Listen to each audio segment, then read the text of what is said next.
One of the most important elements that shapes our understanding of literature as a reader is context. If we studied all of our text with a single focus on aesthetic, the devices, structure and genre, etc., we could still get a lot out of the text, but something would be missing. Something that is key to our interpretation of every single text that we study. This is why context is so important. Imagine if we'd studied the Crucible earlier on this year with complete disregard of any of the contextual information. We could still understand the general themes of the text and appreciate it for its aesthetic value, but ultimately we'd be left questioning the relevance of Miller's choices of setting and story arc. This is where the reading practice known as New Historicism comes in. This literary theory is based on the idea that literature should be studied and interpreted within both the history of the author and the history of the critic. Essentially, new historicists believe that without acknowledging the context of a work, it is impossible to fully understand and appreciate its value. In New Historicism, literary works are regarded as a product of the time, place, historical and social circumstances of its composition, rather than as an isolated text. According to Stephen Greenblatt, who along with Michael Foucault helped develop the theory in the late 1980s, the role of New Historicism is to create a more cultural or anthropological criticism, which will be conscious of its own status as interpretation and intent upon understanding literature as a part of a system of signs that constitute a given culture. Literary criticism and cultural critique are integrated, with the critic's role being to investigate both the social presence to the world of the literary text and the social presence of the world in the literary text. Obviously, the key term when it comes to a new historicist reading is context, with new historicists arguing that texts are always intimately connected to their historical and social conditions. However, there are certain aspects of these contexts that are commonly focused on in a new historicist reading. One of these is the zeitgeist, which is the defining spirit or mood of a particular period, as shown by the ideas and beliefs of the time. New historicists not only believe that the zeitgeist of a particular era is reflected in the literary text produced during the time period, but also consider how these texts help shape and produce the zeitgeist of future generations. A great example of this would be Martin Luther King's I Had a Dream speech. It is easy to see how that speech was a reflection of the time of struggle, inequality, and discontent that was the 1960s, but you can also see that it had an impact and helped develop a more positive, inclusive, and forward-thinking set of ideals and beliefs in the future. New historicists also tend to focus on how texts represent the power structure of their time, with a focus on a process known as circulation. New historicists argue that all levels of society share in the circulation of power through the production and distribution of the most elementary cultural and social texts. Power does not somehow reside above with lawyers, politicians, and the police, but rather follows the principle of circulation, whereby everyone participates in the maintenance of the existing power structure. There is somehow a focus on how texts produced by different classes have all in some way contributed to creating a hegemony. A new historicist would then expand this by looking at how texts are a product of containment. Containment is a term used to describe how the forces of rebellion are still able to be co-opted by the powers that consolidate the status quo. A good example of this is Public Enemy's song Fight the Power, which challenges the ideals of corporate America. However, a new historicist would recognise that this message is compromised due to the group's participation in the corporate music industry. But new historicism is not simply about exploring the context of the text. New historicist critics also take into account the influence of their own context and acknowledge that his or her examination of literature may be tainted by their culture and environment. This makes new historicist readings extremely self-aware, with the critic often considering how their society's biases and opinion may prohibit them from understanding the text in a certain way. This makes the reading practice quite unique, as it often incorporates aspects of other theories depending on the critic's ideological values. Beginning in the 20th century, you saw many more people identifying with certain values and beliefs, such as feminists and Marxists. Many of these ideologies have their own reading practices, but a new historicist believes that that does not mean they cannot be acknowledged when considering how you, as a modern reader, are shaped by these ideologies. For example, a feminist reader may acknowledge that his or her values make it harder for them to consider misogynistic texts from an unbiased point of view. New historicists also consider how some unsavoury topics brought up in past literary works are more likely a product of their time than a wrongdoing on the author's behalf, acknowledging that our modern values are a lot more liberal than those of the past. For example, many modern readers consider Shakespeare's The Merchant of Venice to be anti-Semitic due to its vilification of the Jewish character Shylock. A new historicist would acknowledge that at the time it was not seen in the same light, and that modern reading values are tainting this view of the text and drawing it out of its context. A key focus of new historicism involves intertextuality.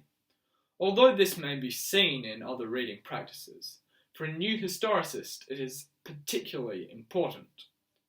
Although the main focus is usually on creative texts, poetry, plays, etc., it is not uncommon for new historicists to refer to historical, economic, legal, and government documents of the time that may be read in conjunction to help the reader get a more diverse understanding of the factors affecting the text's creation. This ties in with the idea of equal weighting, a belief of new historicists that both literary and non-literary texts are equally important and able to inform and interrogate each other. This idea of equal weighting shapes new historicist exploration of both canonical and non-canonical works when constructing their readings. Michael Parker and Fiona Morrison describe the canon of English literature as a body of works written in English over the last 1,000 years by writers from England, Wales, Scotland, and Ireland, and that are not only seen as having value and significance when they were written, but also that succeeding generations have regarded them worthy of reading. However, this means that the high works considered part of canon are often a representation of dominant power structures and accepted standards of the time in which they were written. This means that when looking at a text from a certain time period, a new historicist must consider it alongside works that are considered non-canonical and low culture to decide whether the poet's messages are truly an accurate representation of the time period. This means that in a reading, a new historicist may compare a well-known literary text with something like a film, which is considered to be a very low form of art by most critics. W.B. Yeats' poem, Easter 1916, is a perfect text to analyse from a new historicist perspective, because, like many of Yeats' works, it is undeniably permeated by context. By acknowledging the events and leaders of the Rising, the zeitgeist of Ireland in the early 1900s, and Yeats' personal beliefs and ideologies, as well as other works of the time, a new historist critic is able to realise the author's motivations behind the text, and thus gain a much deeper understanding of the themes of change and disruption of established order. When investigating the context of the author, new historicists are able to see how Yeats' work reflects the zeitgeist of an oppressed Irish population. The events of the 1916 Easter Rising had a profound effect on Ireland, with the failed rebellion acting as a catalyst for increased support for Irish independence, and contributed to a growing sense of change across the nation. Yeats, as an Irish citizen and nationalist, was deeply affected by these events, and it therefore permeates his writing. When talking about the Rising to an acquaintance, Yeats acknowledged the momentous change, stating, "As yet, no one knows nothing of the future, except that it must be very unlike the past." This momentous political change is reflected in the oxymoronic refrain that features at the end of each stanza of Easter 1916, "A terrible beauty is born." This line marks the transformation of Ireland from an oppressed and despairing nation to one inspired by the martyred leaders of the revolution to rise up and claim independence. This is reinforced by Yeats' allusion to classical mythology, describing Patrick Pearse, a leader of the Rising, as a man who kept a school and rode a winged horse. Yeats utilises classical reference to transform the leaders of the revolution into mythic heroes, signifying the new era and rekindled hope that they triggered. Ireland's long period of oppression and despair was suddenly replaced by a new vigour and had been transformed utterly, which a new historicist reader will recognise as being represented in these intricate motifs of change in Yeats' work. As part of a new historicist reading, the critic must acknowledge that the work of Yeats is possibly affected by factors of containment. Eastern 1916 is widely considered to be part of the English literary canon and may present a different view to Ireland of the non-canonical texts of the time. Yeats' Anglo-Irish background and Protestant faith meant that many of the Irish, who were predominantly Catholic, felt that his works were too passive and were influenced by his English heritage. The poet explores this in his text, To Ireland in the Coming Times, where he laments the fact he is considered any less of them because of the red rose-bordered hem, which was a symbol for his English heritage. Although Yeats felt strongly that this did not influence his work, a new historicist has no choice but to acknowledge his connection to the dominant power structure of the time, as well as his privileged lifestyle, may be factors of containment. This becomes obvious when comparing Eastern 1916 with the poem The Rebel by Patrick Pearse, one of the leaders of the Easter Rising. Pearse, although an influential figure in the Irish culture, is not generally considered part of the English canon, and was more well known for his role in the Rising than his poetry, which paints a very accurate picture of the oppression faced by many Irish citizens under English rule. In Easter 1916, Yeats describes the rebels as people blinded by their ideology whose excess of love bewildered them until they died, and indicates that their sacrifice, although influential, has caused a shadow of cloud to hang over Ireland. Yeats' inference that the Rising has had a negative and dangerous effect on Ireland is challenged by the rebels' intense criticism of the English rulers, and a depiction of the desolate pre-Rising Ireland experienced by Pearse. The speaker of the poem describes how he has worn shameful manacles, has been bitten at the wrist by manacles, has grown hard with the manacles. The manacles act as a metaphor for the sense of enslavement, persecution and imprisonment many Irish citizens such as Pearse felt under the English rule. While this does not make Yeats or Pearse's message and opinions incorrect, it gives the readers necessary understanding about the contrasting opinions and beliefs of the time period. When conducting a new historicist reading of Easter 1916, the critic must also investigate the modern-day biases that influence their perception of the poem. Yeats' anti-liberalist perspective and refusal to accept the changing modern world opposes the capitalist and progressive society of the reader, which could isolate them when analysing the poem from their modern perspective. The liberal attitude that is embraced and accepted by modern Western society encourages liberty and freedom, leading myself as a reader to sympathise with the actions and liberal ideology of the rebels during the Easter Rising. Yeats, however, is described by Michael North as anti-liberal, detailing how the Irish poet believed if liberalism frees the individual at all, it is only to integrate him or her into the machine of industrial capitalism. Yeats was strongly opposed to the capitalist ideals and constantly progressing society that was slowly beginning to form in the early 1900s, with Michael Walters stating, "What Yeats managed to do in his poetry was persuade his readers that Irishness had something to do with a hatred of the modern world." This is reflected in Easter 1916, which detailed that the rapid changing occurring in the world was not simply night, but death. Yeats' reluctance to support events and the poem's warning against the disruption of order can be seen by myself as a modern reader to be reinterpreted as a statement against my capitalist ideals and society. The unprogressive and anti-capitalist themes of the poem ultimately disenfranchise me as a modern reader whose Western society embraces liberty, equality, and advancement.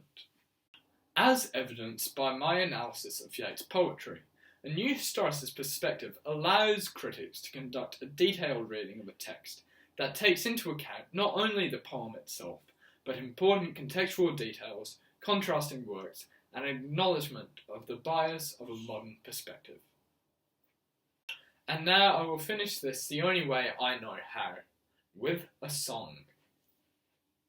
I have often dreamed of a close reading that will let me understand the history of the text, how the zeitgeist is represented, and how the literary canon's not the only valid source.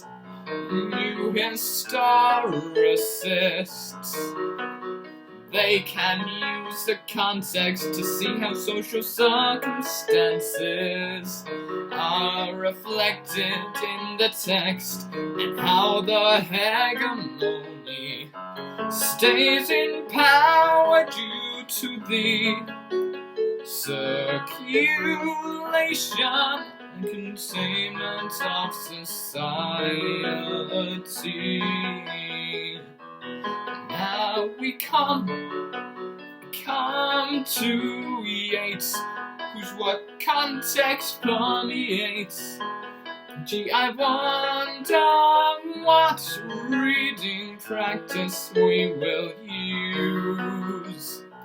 New historicists can see that Yeats is deeply affected by the events of Easter 1916, and that knowledge of Ireland's troubled past can give greater understanding to his message.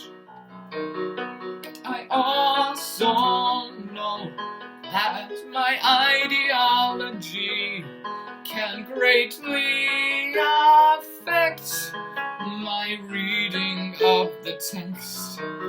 So how do I make it really clear that my libertarian views save my appreciation of the poem? I will find a way by using new historicism, which allows the critic to acknowledge their own bias. This will aid my reading and allow greater understanding and appreciation of